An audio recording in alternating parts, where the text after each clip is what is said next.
Under the pale light of a fading harbor lighthouse, Officer Daniel Cole lay crumpled on the scorched planks, the world reeling from the explosion that should have finished him off. Beside him, Bront, the strong sheepdog once labeled too fierce, pressed his battered body against Daniel, refusing to let the darkness consume him. A few feet away, Skoll watched with trembling legs, the timid stray whom no one trusted, until tonight. And in that fragile moment when life was but a breath away, Skoll made a choice that would rewrite everything the town thought about courage. The two dogs, one as bold as a flame, the other as gentle as dawn, came together in a way no one expected. The night at Ravenridge Harbor was unnervingly still, the moon hanging low over quiet water that usually roared against the pylons. Officer Daniel Cole moved through the deserted pier with the cautious rhythm of a man who had learned long ago that silence could be more dangerous than noise. 41 years old, tall and broad-shouldered, Daniel wore the weight of experience in every line on his face. His square jaw carried a day's worth of stubble, and his hazel eyes, once bright, now held the wary dullness of someone shaped by too many midnight calls. A childhood spent in foster homes had carved a certain hardness into him, a lifelong instinct to anticipate pain before it arrived. That instinct kept his steps measured as he approached Warehouse 12.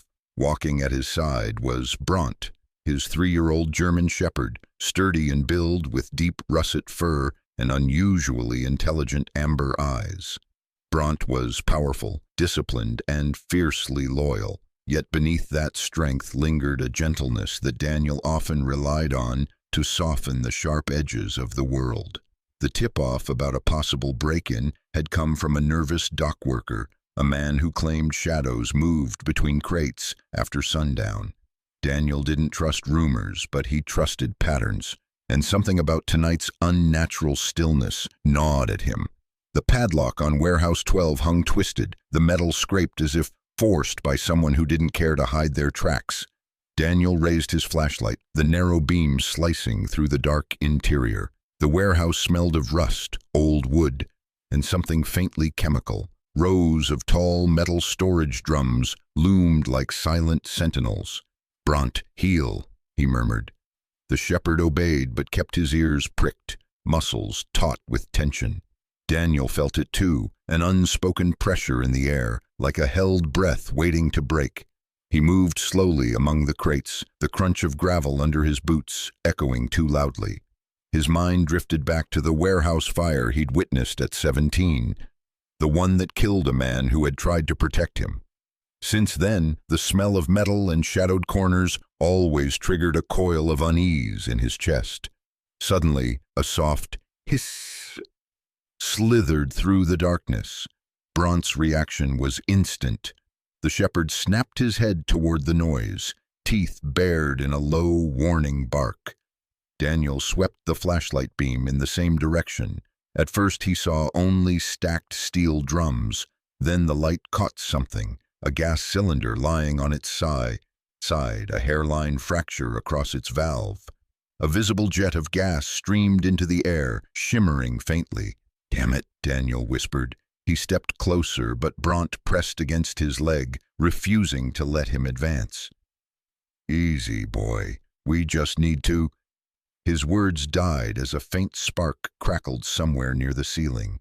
The frayed end of an old electrical cable dangled loosely, swaying from a broken beam. The spark leapt once, twice, like a tiny star, deciding its fate. Then the world exploded. A violent roar tore through the warehouse, fire bursting outward in a white-hot bloom. Daniel felt himself lifted off the ground, the heat swallowing his senses, a shockwave slamming into his chest.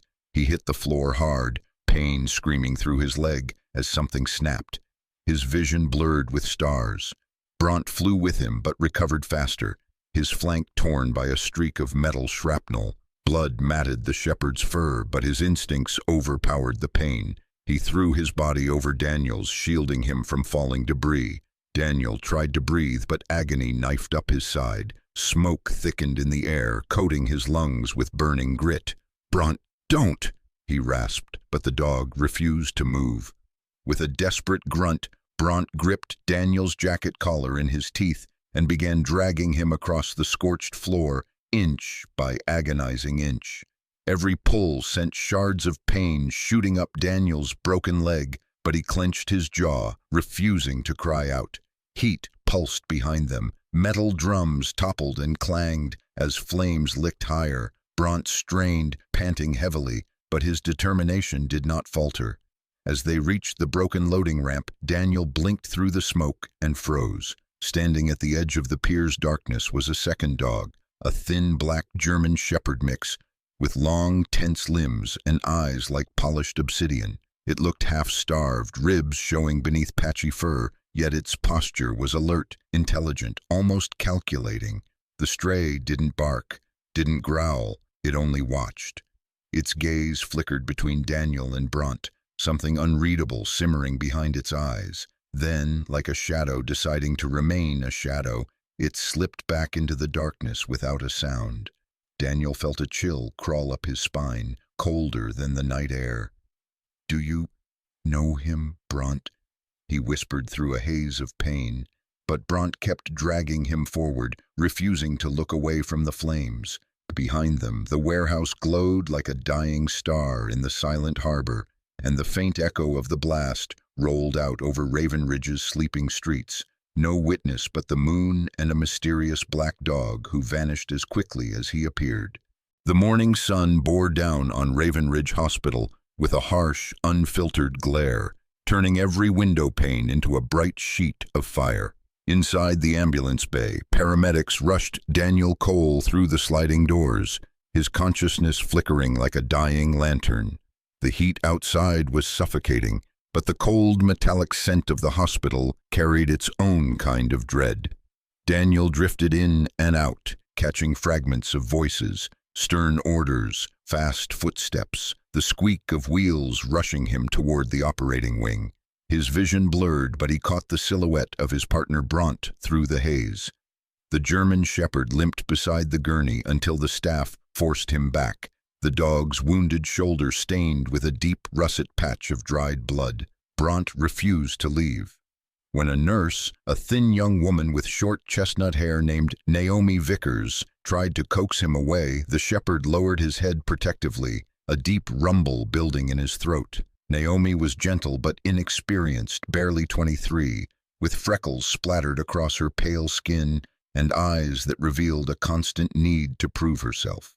She had joined the hospital only 6 months earlier, hoping her soft voice and eagerness would be enough to earn the respect that her petite frame seemed to deny her, but the fierce weight of Bront's loyalty intimidated her. "Easy. I'm not taking him," she whispered, stepping back when Bront refused to budge. 2 security guards tried next. One was Carl Hargreaves, a broad, bald man with a thick beard and a gruff personality sharpened by years working night shifts. He barked commands more harshly than needed, his patience worn thin by long hours and lack of sleep. Carl had lost a brother in an explosion at the oil refinery years earlier, and loud incidents like last night's blast always made him irritable. He stepped forward to push Bront away, but the shepherd planted himself firmly in front of the recovery wing's doors, eyes locked on the hall where Daniel had disappeared. Carl grunted, "Fine, stay, just don't bite anyone." Meanwhile, outside in the hospital courtyard, a shadow moved beneath the lone oak tree. Nurses pointed, murmuring about a strange black dog who had refused to leave since dawn. That dog was Skoll, the same thin, dark shepherd mix whose sharp eyes had watched Daniel and Bront flee the inferno hours earlier. Skoll lay on the cool dirt, his ribs visible beneath his rough coat, head resting between his paws. He had followed the ambulance silently through the night, weaving through alleys and side streets until he reached the hospital grounds. Now he stayed hidden beneath the tree's shade, eyes fixed unwaveringly on the entrance. Skoll was not like other strays. His posture held a wary intelligence, a lifetime of abandonment etched into every bone.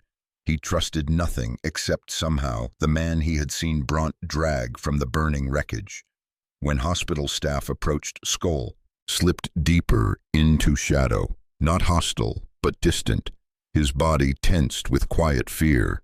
Inside the recovery unit, Bront lay injured outside Daniel's room, his body curled protectively against the door. Every time a cart rattled down the hall or a monitor beeped, he lifted his head sharply, ears twitching. The pain in his shoulder throbbed, but he ignored it. His world had narrowed to a single instinct. Daniel needed him. Late in the morning, Naomi returned with a bowl of water. She placed it cautiously in front of Bront. Before she could step away, a soft, scratching noise echoed from down the hallway. Skoll had slipped through the unattended side door, carrying something in his mouth. Naomi's eyes widened. "Where did you come from?" The black dog didn't look at her.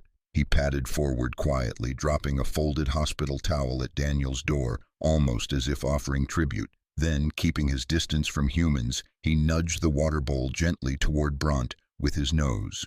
Naomi froze, stunned by the unlikely gesture of a stray helping an injured working dog. Hours crawled by. The heat outside intensified until even the hospital's air conditioning struggled to keep up. Daniel, unconscious in the operating theater, wrestled with fevered dreams. Blinding light, the roar of the blast, cold concrete biting into his back. His breath hitched and monitors beeped in erratic patterns.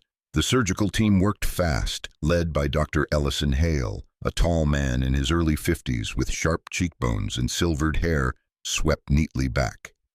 His calm, authoritative demeanor steadied the entire room. Dr. Hale had spent 25 years repairing injuries caused by fires, explosions, and accidents. Yet something about Daniel's case stirred an old memory in him, perhaps the echo of a soldier he once treated who didn't survive. Determination tightened his features. "He has someone to return to," he murmured, unaware his words carried out to no one. Night settled slowly over Ravenridge Hospital. The sky outside turned a muted orange before sinking into deep indigo. Naomi dimmed the hallway lights. Carl returned to his post with a steaming cup of terrible coffee. The staff thinned as the building quieted. Bront slept fitfully, occasionally whining in pain. Naomi noticed the tremors rippling through his body, not from the wound, but from fear. "He misses him," she whispered, kneeling to stroke Bront's uninjured side. Then, past midnight, Daniel thrashed violently in his bed. The memory of the exploding gas cylinder surged through him, dragging him back into fire. His pulse spiked, his breathing turned ragged. Bront reacted instantly, shoving the cracked door open with his shoulder and leaping onto the floor beside the bed. His injured leg shook, but he pressed his head firmly against Daniel's arm, grounding him with warmth and weight. Skoll, watching from the hallway, crept inside on silent paws. He slipped beneath the bed, lying close to Daniel's feet. His thin body curled tightly, as if shielding a flame from wind. Daniel's dream faded, his breathing eased. Outside, the summer heat still smoldered, but inside the recovery room, the warmth of two dogs holding vigil over one wounded man eclipsed the harshness of the world. And Skoll, the stray no one claimed, had chosen, for the first time in years, Bama to run. Thunder rolled across Ravenridge like a heavy hand, dragging iron chains through the sky. By late afternoon, the clouds hung low and swollen, darkening the plaza in front of the city hall until it resembled an abandoned stage waiting for its actors. Daniel Cole hobbled carefully up the stone steps. Leaning heavily on crutches, the recent surgery left his leg wrapped in thick bandages beneath his jeans, and the pressure of the storm made every heartbeat throb inside the wound. His jaw tightened, but the determination in his hazel eyes burned clearer than ever. Walking beside him was Maya Brooks, a city investigator in her mid-30s, tall and lean with sharp cheekbones and straight black hair pulled into a tight ponytail. Her deep brown skin contrasted with her crisp gray blazer, and her expression carried an intensity sharpened by years of fighting bureaucracy. Growing up in a rough Los Angeles neighborhood had carved resilience into her bones, and witnessing her uncle wrongfully imprisoned had shaped her life's mission. Her voice was cool, precise, but always simmering with quiet conviction. "If the records are here, they'll be buried deep," she said, pulling her jacket tighter against the gusting wind. The third member of their small group was Liam Parker, a field reporter for the Ravenridge Chronicle. Liam was 30, lanky, with sandy hair that refused to stay combed and a scruffy beard that made him look perpetually half awake. A traumatic explosion he survived 2 years earlier had left him with a subtle tremor in his left hand, and ever since, Liam approached danger with a peculiar mix of caution and obsession. His green eyes were restless, scanning everything, and though his tone was often sarcastic, he hid a deep empathy beneath his humor. "If the storm gets any worse, the roof might leak on those files before we even find them," he muttered. Bront led the way into the building, limping slightly but alert, his ears flicking at every echo in the marble hall. The shepherd's protective stance had become sharper since the explosion. Every shadow looked like a threat, every sound a warning.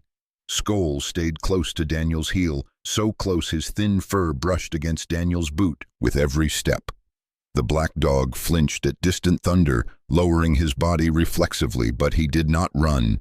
Daniel noticed the trembling and whispered, "It's all right, boy," though he knew Skoll trusted reassurance less than action and presence. Still, Skoll stayed. They made their way down an old corridor to the records room, a forgotten basement chamber that smelled of dust and old ink. The archivist assigned to oversee it was Mr. Leonard Hensley, an elderly man with stooped shoulders, a thin white mustache, and watery blue eyes. He wore a tweed vest and moved slowly, but his mind was sharp. Years spent guarding secrets had made him wary, and when they explained what they were searching for, his brow wrinkled with unease. "Files like those aren't meant to be disturbed," he murmured. But after seeing the seriousness in Daniel's gaze, he relented and led them inside. The room was dim, lit only by flickering fluorescent bulbs. Shelves groaned under the weight of boxes, most labeled in peeling marker. Bront sniffed the air, moving between shelves with methodical precision. Occasionally he stopped, stiffened, then moved again. Skoll stayed behind him, as if drawing courage from Bront's certainty. Maya sorted through binders, pulling out folders yellowed with age. Liam scanned microfilm reels, typing notes with his trembling fingers. Daniel, despite the pain, lowered himself into a chair and searched through boxes he could reach. For a long time, the storm outside was their only soundtrack, distant rumbles and the soft percussion of rain building on the roof. Then Maya whispered, "Found something." She held a file marked K9 decommissioning. Inside were pages of bureaucratic language, red stamps, and clipped statements. But deeper in the folder lay a smaller envelope stamped confidential. Maya opened it carefully. Inside were evaluation forms for several dogs, Bront among them. Bront, overly defensive, candidate for removal. Skoll, excessively timid, not suitable for training. Daniel's jaw clenched as he read. "They wrote him off," he breathed, staring at Skoll, who was now watching him with wide, uncertain eyes. "It's worse," Maya said quietly, pulling out another sheet. "Mass removal orders. 6 dogs decommissioned in 1 week. Illegal. Someone covered this up." Before they could process it, a timid knock came from the doorway. A young boy stood there, 8 years old, small and pale, with sandy blonde hair and oversized sneakers. His name was Trevor Hayes, brought by a social worker for a follow-up statement. The social worker, Ms. Alma Ruiz, stood behind him. She was a short, kindly woman in her 40s, with warm olive skin and tired eyes, softened by years helping traumatized children. Trevor's hands trembled when he saw Bront. Dog?" he whispered.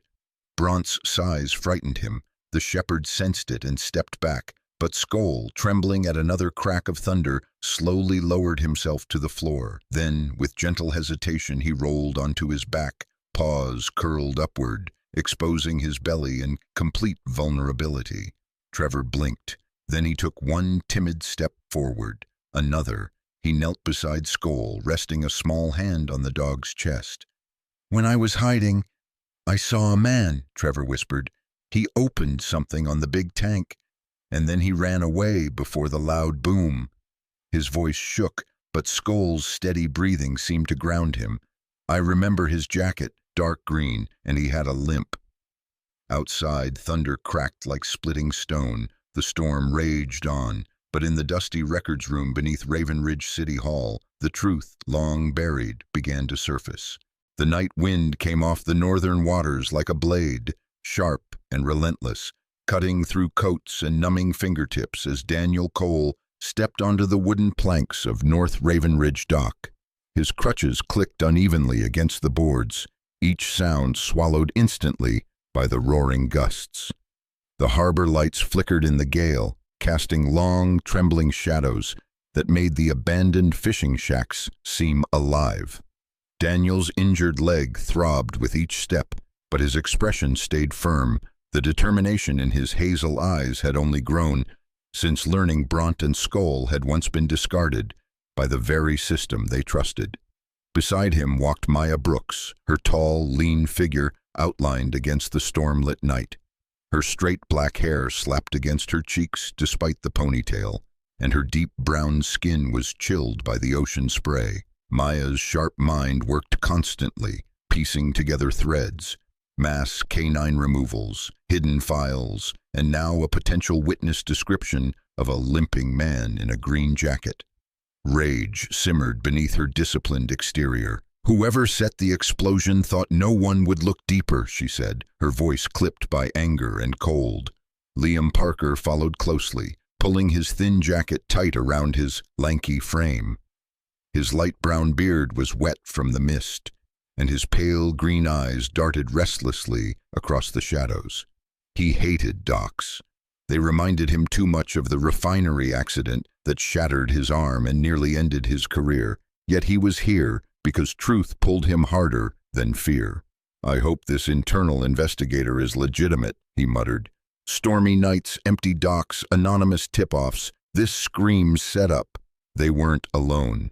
Bront trotted ahead, his russet coat darker in the night wind, muscles tensed beneath healing wounds. The injury from the warehouse blast made his gait uneven, but not his resolve. Every few steps he paused to scan the shadows, his amber eyes glinting with an instinct sharpened by pain and loyalty. Skoll stayed glued to Daniel's other side, trembling at every gust. The slender black dog lowered his body close to the ground, his ears pinned back as thunder from offshore rolled across the pier, but he did not flee. Each time Daniel stumbled on the uneven planks, Skoll nudged his leg gently, keeping him steady. The meeting point was an old maintenance shed at the far end of the dock, its paint peeling like sunburned skin. A single bulb flickered above the doorway, casting a weak halo of amber light.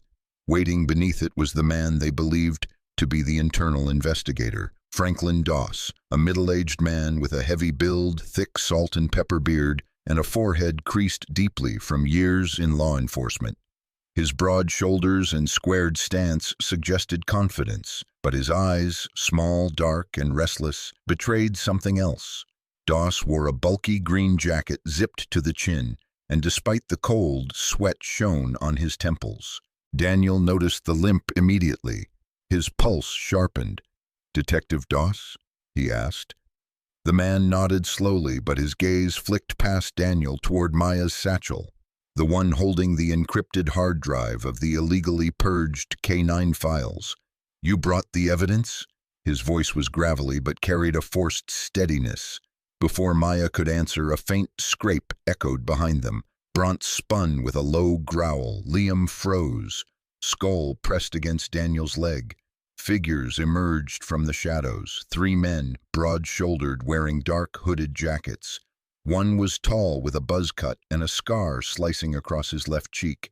Another was thick-necked, his face pitted and eyes cold. The third, the youngest, had nervous hands that tapped against the metal pipe he carried. None of them wore badges. Doss exhaled heavily, his breath visible in the cold air. "Take it," he said to the men, not even pretending anymore. "Quick!" The tallest lunged for Maya's bag. She held tight, slamming a knee into his thigh, but his strength dwarfed hers. The thick-necked man swung a baton toward her shoulder, only for Bront to intervene, hurling his injured body sideways and taking the full strike to his ribs. The sound was sickening. Bront let out a sharp yelp, but even in pain he lunged again, clamping his jaws around the attacker's wrist and dragging him backward.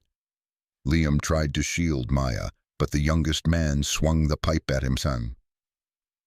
Daniel stepped forward, but his bad leg buckled. He fell hard, and the world blurred. A gun cocked. The man with the scar aimed directly at Daniel's chest. Time slowed. Wind screeched across the dock. The bulb above the shed flickered wildly, and Skoll, thin, timid Skoll, terrified of storms, launched himself forward with a desperate cry, planting his trembling body in front of Daniel. The scarred man hesitated only a second, startled by the dog's sudden bravery. That second saved Daniel. Bront, bruised and bleeding, staggered to Daniel's left. Skoll, quivering, held position at his right. The two dogs blocked every angle. The scarred man snarled and raised the gun again. But from the shore came the piercing wail of sirens. Red and blue lights flashed across the dock as two patrol trucks skidded to a halt. Leading the charge was Agent Rowan Pierce, a tall man in his 40s with sharp gray eyes and a trimmed beard peppered with silver. Pierce's calm, controlled presence carried the weight of authority earned through 2 decades in internal affairs. Without hesitating, he raised his weapon, voice booming, "Drop it, now!" The assailants froze. Doss cursed under his breath, turning to run, but officers swarmed the dock, tackling all 4 men before they reached the boats. The cold wind tore through the chaos, but this time it carried something new, the collapse of a long-hidden conspiracy. Spring dawn settled gently over Ravenridge, the air cool and sweet with new leaves and the faint scent of the ocean. A year had passed since the night the docks erupted with gunfire and betrayal, and with each sunrise the town shed a little more of its old shadows. The harbor, once a place Daniel Cole associated with flames, and the metallic taste of fear, now shimmered golden under the early light, peaceful and alive. Daniel walked along the winding path of Second Chance Park, an open green space built from the remains of an abandoned freight lot. He moved without crutches now, though his gait carried a slight stiffness, a reminder of metal plates set into bone. He had grown a short beard since leaving active duty, a neat trim of dark bristles along his jaw that softened his once hard edges. His hazel eyes still read the world with practiced vigilance, but their tiredness had faded, replaced by something steadier, warmer.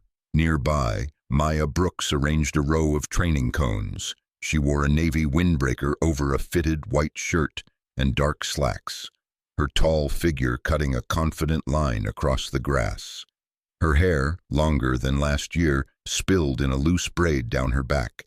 She had traded the relentless grind of city investigations for community outreach, though her sharpness remained. She continued to fight for oversight reform within Ravenridge's police force. But here, in the park, her stern expression softened, especially when she watched the dogs. Liam Parker stood at a picnic table with his camera equipment. His once shaggy, sandy hair was trimmed shorter, and his beard neatly groomed, making his green eyes seem brighter. He had regained much of his confidence since the refinery trauma, thanks in no small part to Bront and Skoll appearing in his life. Now he volunteered every week, documenting success stories for the program. The program itself, Second Chance Canine Outreach, was born from Daniel's determination and Maya's drive. Together, they built a space where children and teenagers could work with dogs who had survived hardship. The mission was simple: healing, helping, healing. Bront bounded across the training field, moving with the power of a dog fully recovered. At 4 years old, he had matured into a striking German shepherd, his russet coat gleaming under the sun, his amber eyes focused and proud. His stride was still slightly uneven from the old injury, but his confidence erased any sign of limitation. Today, he led a small group of children through an obstacle course, leaping over bars, weaving between poles, crawling under low tunnels. Each time a child hesitated, Bront slowed down, looking back at them with patient encouragement before continuing. His presence acted like a shield, dissolving fear before it fully formed. Skoll stood farther down the path. The once thin, scared black shepherd mix had changed dramatically. His coat was now full and glossy, though his frame remained slender. His sharp, wary eyes had softened into gentle pools. Uncertainty still lived there, but it no longer ruled him. Instead, Skoll radiated a quiet tenderness that drew timid children to him like magnets. One such child was a girl named Daisy Chen, 7 years old, small and round-cheeked with straight black hair clipped by pink butterfly pins. Daisy had barely spoken since her parents' divorce, communicating mostly with nods and gestures. When she first came to the park 2 weeks earlier, she cried if anyone other than her mother came near, but Skoll changed that. Now Daisy sat with her little arms wrapped around Skoll's neck, her cheek pressed against his fur as he curled protectively around her. Every time thunder sounded in the distance, both flinched, but Skoll stayed, and seeing him stay made Daisy braver. Her mother, Helen Chen, a slim woman in her late 30s with soft features and tired brown eyes, watched nearby, her hands clasped in gratitude. Helen worked as a graphic designer and often blamed herself for Daisy's anxiety. The sight of her daughter whispering into Skoll's ear brought tears she didn't bother hiding. At mid-morning, a couple approached Daniel, Mark and Evelyn Reeves, in their early 40s. Mark was tall and broad, his dark hair streaked with early gray. A retired firefighter, he carried a quiet weariness etched into his face, the kind only those who had witnessed too much carried. Evelyn, shorter and delicate, with chestnut curls and pale blue eyes, smiled kindly. They had heard of Skoll's temperament and were hoping to adopt a calm, gentle dog for their home. "We think he might be perfect for us," Evelyn said softly. "A good soul. He reminds me of peace." Daniel watched Skoll and Daisy sitting together under a willow tree, Skoll's tail curled neatly around her feet. Something tightened gently inside him. "You can meet him," he said, "but he decides where he belongs." The couple approached Skoll carefully. Daisy stepped back shyly, but Skoll stayed still, sniffing Mark's hand respectfully. Evelyn knelt and whispered something about wanting to give him a good home. Skoll listened, but he did not move. Instead, he turned his head toward Daniel and Bront across the field. His ears perked. His body leaned subtly in their direction. Then he walked away from the couple, crossing the grass with a slow, thoughtful trot. He reached Daniel, sat down beside him, and pressed his head against Daniel's hip. Bront came over too, touching noses with him gently. Daniel's smile broke through like sunlight.